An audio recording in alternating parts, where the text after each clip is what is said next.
Penn State men's basketball is amidst their third straight season with at least 6 or more Big Ten wins. Most recently, a win last night over the Terps. And joining us now is their head coach, Pat Chambers. Pat, what was the most satisfying part of last night's win over Maryland? I was just happy for our guys. You know, I was happy for their toughness, their belief. It was a tough physical game. Two teams that weren't giving up much space or much room and really competing at a very high level. And we found a way, and I like to think we're becoming a good team. You always want to be the best team by the end of the year, and I think we're starting to see that slowly but surely. And you have a great opportunity ahead, which we'll get to in just a moment. But in that game, you guys had a 10-point lead up until about 8 minutes left in the second. That started to taper away. That's happened a couple of times for you guys this year in the second half. How do you alleviate that moving forward? You know what? It's got to be the consistency that you and I just talked about off air. It's got to be consistent on every possession, defending and rebounding, competing, doing your job too. You know, sometimes we forget the scouting report and who's a shooter, who's a driver, and who we're supposed to keep off the glass. Little things like that, little attention to detail. That's what excites me though about this group. That we have so much room for growth. We can get so much better. So, you know, we'll watch the film, we'll get a little bit better, we'll learn from it, we'll come back to practice, we'll get a little bit better. That's what it's got to be. That's how you take care of keeping that 10-point lead and taking it from 10 to 15.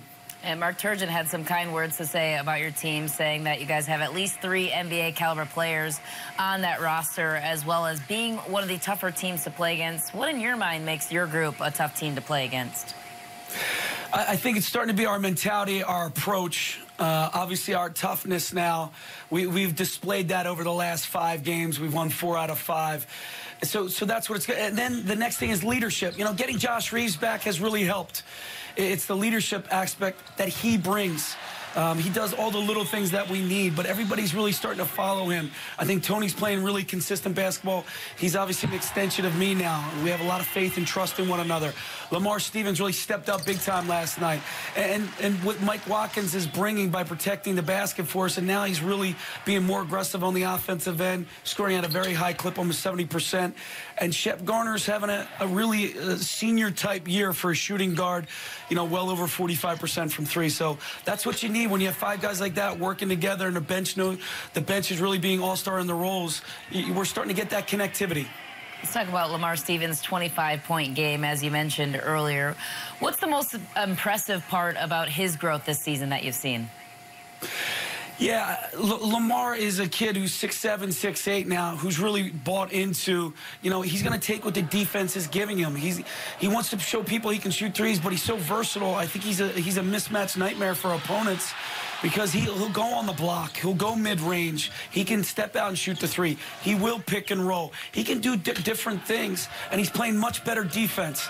I always tell him when he's focused on the defensive end and he's focused on rebounding, that's when his offense really starts to take over. And he did some really good. Obviously, he played 10 out of 12 last night.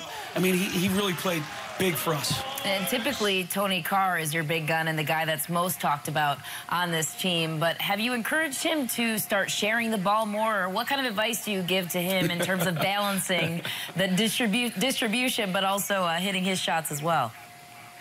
You know, that's been the big question for the last 3 weeks. I haven't really said anything to him. We sit down and we game plan, we talk in practice. You know, I got to let your point guard play, especially the talent and the caliber of a Tony Carr. And I think he's gaining more trust in his teammates. He's picking and choosing when to find his shots, but I think he's taking better shots, high-quality shots. I'm not going to say the shots before weren't high quality. I thought they were good shots, too. I just think other guys are stepping up for him. I think he's making really good decisions, and I'm really pleased with his leadership.